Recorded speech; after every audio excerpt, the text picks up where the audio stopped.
ঈদের রাতে তার এই আড্ডা, তার এই বেহুদা গল্প গুজব, তার এই ফুর্তি দেখে মনেই হয় না এই লোকটা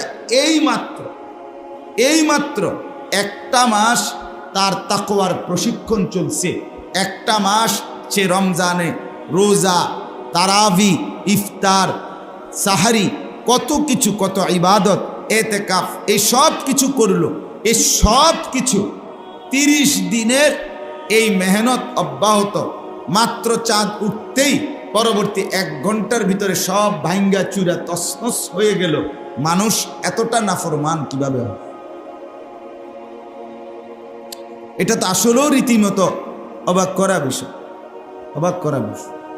30 দিন একটানা সিয়াম সাধনার পর পরের দিন ঈদের মধ্যে, পরের দিন মাত্র 24 ঘন্টাও গেল না, তুমি কি ওষুধ খাইলা? এটা এতগুলো ট্যাবলেট কই গেল? হায় হায় হায়, এতগুলো ট্যাবলেট কই খাই?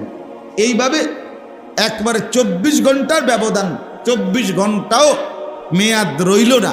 পরের দিন সকাল থেকেই হই হুল্লোড়, হই হুল্লোড়।